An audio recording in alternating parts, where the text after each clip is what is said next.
What if I told you that I had a secret? Well, it's not that much of a secret, but it's kind of a secret. What if I told you I had a secret and I had the tip to help you turn around your life?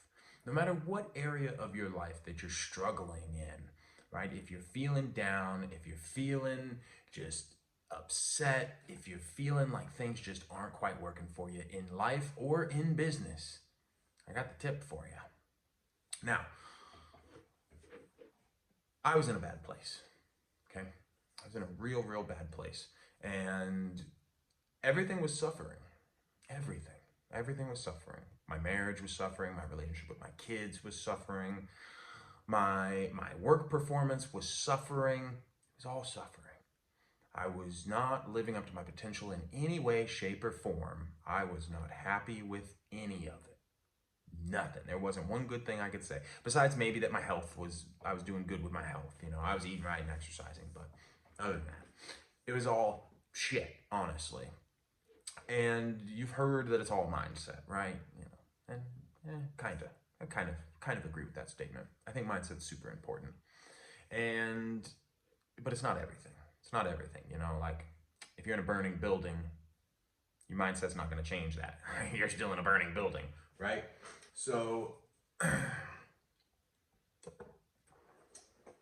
what turned it all around was one simple shift.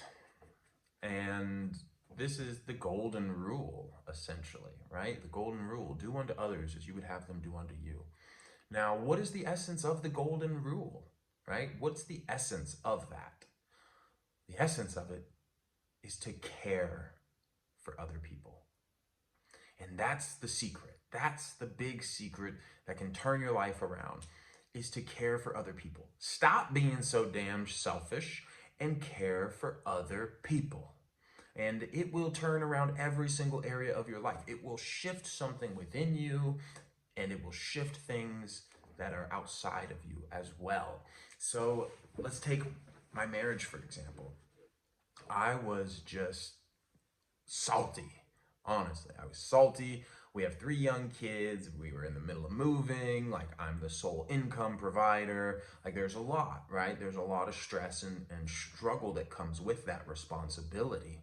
And I just felt like it wasn't being acknowledged. I felt like I was being neglected and my contributions weren't being acknowledged. And I became resentful, right? Because I was focused on me.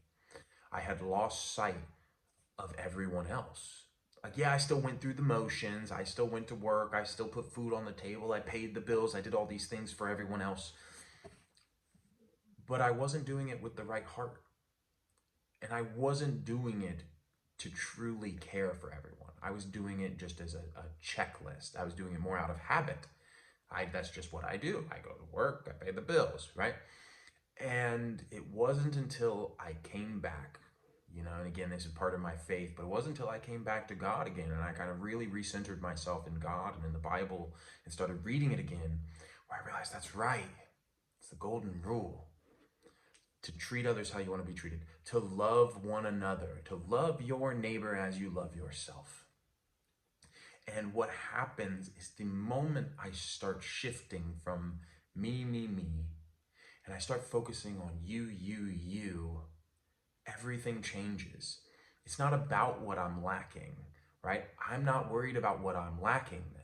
I'm worried about what you are lacking and how I can serve you.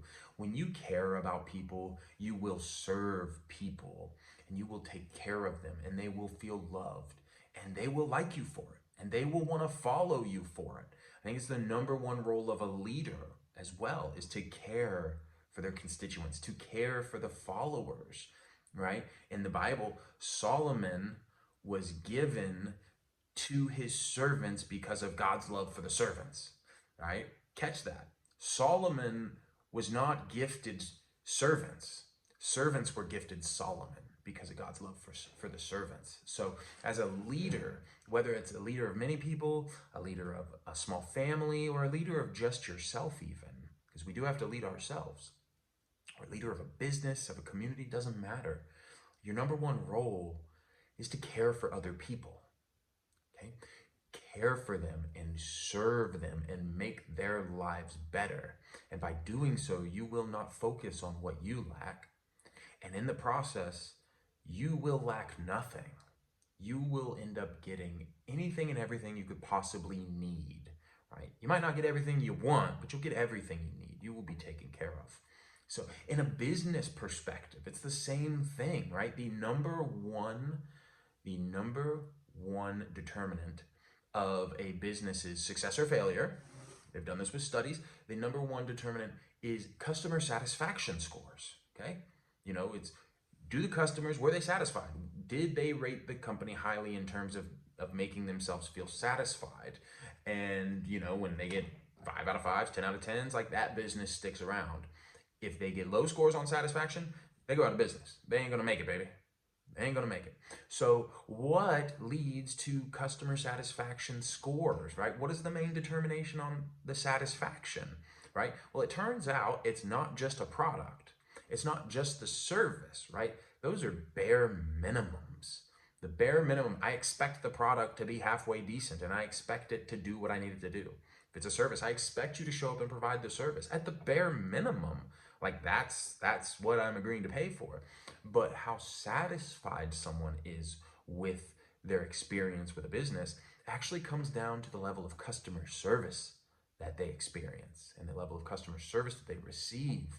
So, and what is this is a good question, is what is the basis for determining your perceived customer experience, your customer service experience, right? Well, it turns out that the number one factor in how people rate customer service experiences is how cared for they felt. Did they feel cared for, right? Above and beyond the bare minimum of the product or service, right? And they've done studies as well. And, on the bottom end of the scale, if you get poor service, essentially everyone in the study they rated 0. There was 0 people who answered yes to this question. And the question was, would you be very willing to repurchase? So poor service, nobody was very willing to repurchase with a business. Now on the upper end, there's numbers in the middle, but on the highest end, when they received excellent customer service, excellent, the highest rating in the study, 94% said they would be very willing to repurchase. So you go from 0% being willing to redo business to 94% being very willing to do business again, okay? Because of the level of care that they received. Care. And what is it to care? It's to put their needs ahead of your own. It's to go above and beyond in making sure that a person feels understood and that they feel taken care of, that they feel like they're not just a number. There is a level of personal interaction. You're not just a number on a spreadsheet. You're not just some person in my life. You're not just a puppet in the play of me trying to gratify my own desires. No, I care about you as a person, right? And the best example of that is Jesus, right? He did a phenomenal job. Whether you believe in it or not, whether you believe it was a story, whether you believe he was real, if you read the stories, he cared for the lowest of the low people in the society. People that nobody else wanted to touch. The tax collectors, the sinners, right? The lepers, and the people who were blind, and the people who were lame. He actually cared for them. He cared for the individual. He didn't care about their past. He saw people for who they were and what they could be. And I think that's just so beautiful. Again, regardless of your spiritual beliefs and background, that model of caring for somebody is just so powerful. So if you're in a rut, whether it's in business or in your personal life, start caring for people. Stop focusing on yourself. Stop looking for what you can get. Start caring for others. I believe that really is our purpose here. That's our purpose here, right? Especially as men, as leaders. Like, a leader is not somebody who gets to shout orders and have people wait on them hand and foot. A true leader is a servant. A true leader leads his people with care. They take care of everyone underneath them, and they make sure that everyone else's needs are met before they worry about their own. So Start caring. Get out there. Serve somebody else. Stop worrying about yourself for 2 minutes and ask yourself, who can I serve today? How can I serve them? And how can I make them feel cared for? All right, guys, if you like this, leave a comment, hit subscribe. Let's go. This is a place for brothers. This is a place for men who want to lead in their lives better. That is what this channel is all about. I want to help you grow into the leader you're supposed to be for yourself, for your family, for your community, so that you can make an impact and change your world. Love you guys. We'll see you next time.